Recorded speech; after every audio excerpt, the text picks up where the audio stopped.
What an extraordinary day for the San Francisco team, as several encouraging pieces of news have recently come in. Many positive updates have been shared in the last 24 hours, and I'm excited to break them down in this video. Moreover, we're just a day away from the league draft, so you're likely to see some new information related to the event towards the end of this video, and it's all good news. Stay tuned. If you're looking for daily updates on the team, I'm excited to keep producing content during the draft and beyond, so make sure to stick around for all the excitement. Now, let's focus on Brock Purdy, the quarterback who is considered our starter. Might not be everyone's favorite, but he certainly deserves everyone's attention. We've received some encouraging news about him, with several pieces of good news coming in, 5 to be exact. If you're already aware of these topics and prefer to skip my explanations, feel free to move ahead. But let's dive into Brock Purdy. Recent reports suggest the team is nearing a contract agreement that will position Purdy among the top 10 in terms of average annual value. That's right, he's about to become a quarterback with a high average annual value. That's the essence of the situation, according to sources close to the matter. Now, let's get into the details. There's movement in the negotiations between Purdy and the team. After months of talks, both sides are gradually heading toward a new deal. This isn't a surprise, as we've been heading down this path for some time now, and I've already shared updates about it. So it's no surprise that Purdy and the team are closing in on a long-term extension, which should include an average annual value that ranks as we near a new deal. This isn't surprising, since we've been working on this for quite a while, and I've mentioned it before, so there's no shock here. Purdy and the team are nearing a long-term extension, which, according to sources, should include an average annual value among the top 10 in the position. Before you start thinking about other matters, if you've been following the news lately, it's wise to be cautious. However, as reported, this is the direction we are heading. Many people have commented on this topic, and it's been mentioned sporadically, so it's not totally new. What we've really received recently is the perspective of an executive who spoke about significant talks that have led to progress, and he prefers to keep things that way. This basically refers to what has happened since the last discussions in past meetings a few weeks ago. This is progress compared to the situation of the last 2 weeks, which reinforces everything we believe about Brock Purdy. Now, let's move on to the next interesting piece of news. An article recently responded to a misconception about a contract that came from sources, including the same one mentioned earlier. This is notable, as several league journalists are claiming that the absence of an important player is tied to a contract dispute. It's clear that this player wasn't present on the first official day of the offseason, which took place yesterday. His absence is entirely optional, and most of the team showed up, which is great. However, the source mentioned was one of the ones who suggested that the absence of the All-Pro was related to contract issues. Essentially, this player acted in the way he always does.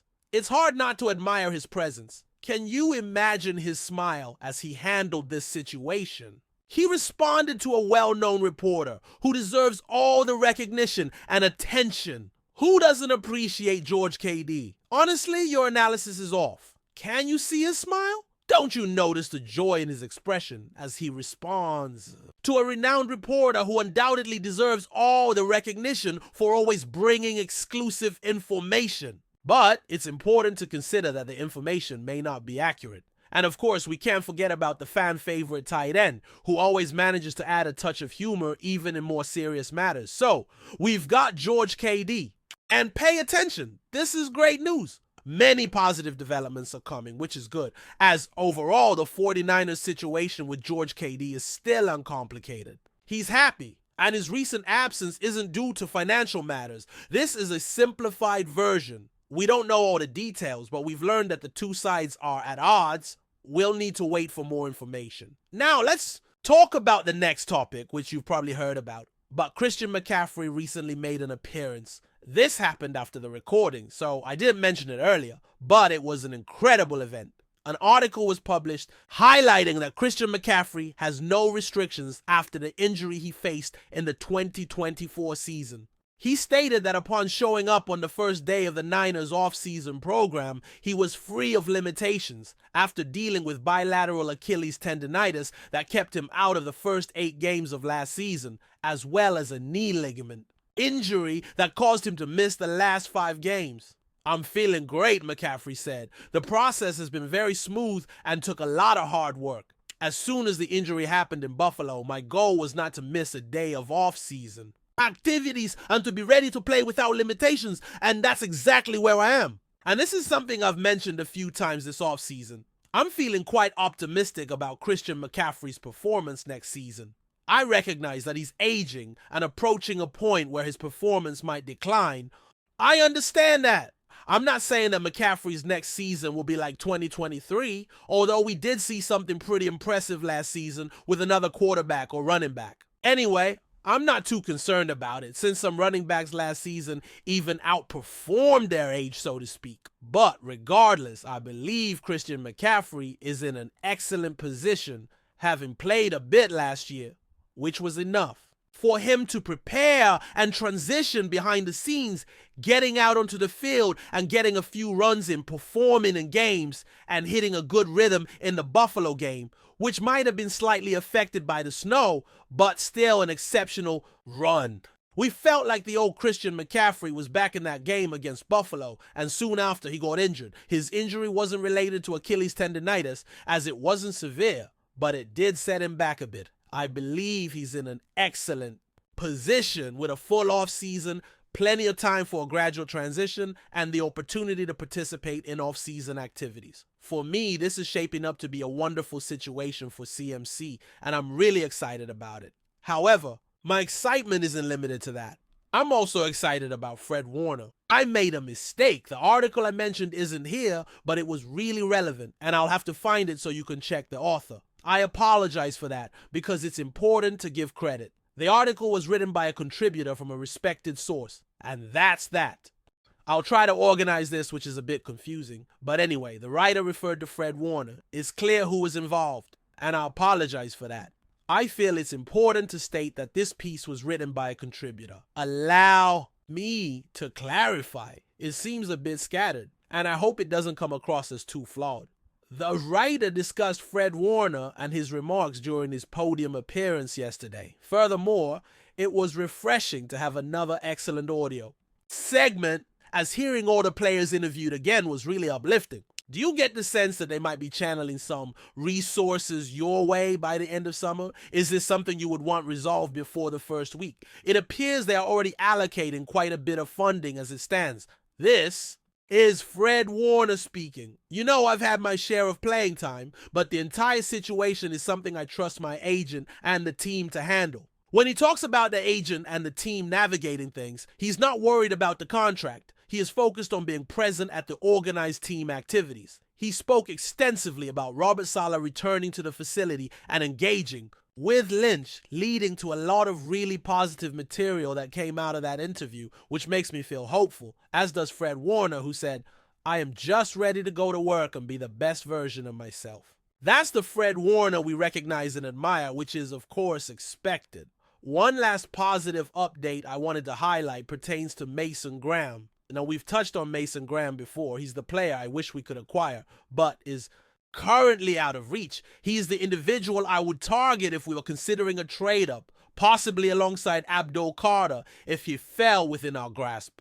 Today, several reports have surfaced suggesting that Mason Graham's stock is declining, and even in a recent draft simulation, there was a captivating scenario where a team could potentially be in a position to select either Mason Graham or Armand Moore, both of whom were available. That is remarkable. I can hardly fathom how that might realistically happen. Christian McCaffrey's abrupt departure from the San Francisco 49ers has sent shockwaves through the NFL community, upending expectations for both the reigning NFC champions and the superstar running back himself.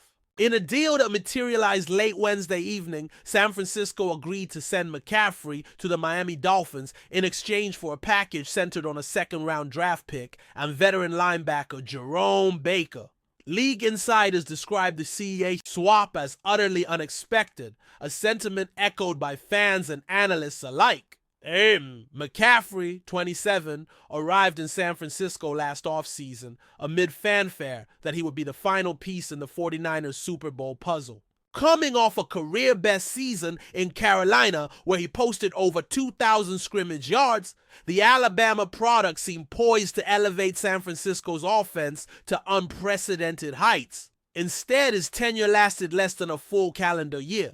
Sources suggest that concerns over his long-term health, coupled with the 49ers' desire to rebuild draft capital, prompted general manager John Lynch to pull the trigger on negotiations. For the Dolphins, acquiring McCaffrey represents a bold statement of intent. Miami's offense, already electric under quarterback Tua Tagovailoa, will gain a dynamic weapon capable of transforming both the ground and passing games. McCaffrey's versatility, his ability to rack up rushing yards, catch targets out of the backfield, and even line up as a slot receiver offers offensive coordinator Frank Smith endless schematic possibilities.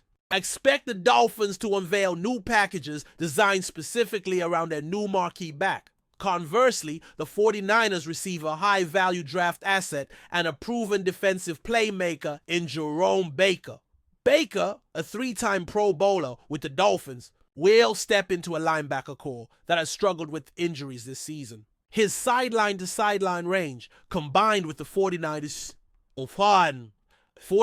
disciplined scheme under defensive coordinator Steve Wilks, could immediately shore up San Francisco's run defense. Meanwhile, their acquired second-rounder will give San Francisco flexibility in the upcoming draft, where a strong class of offensive linemen and edge rushers awaits. Fans on social media reacted with disbelief.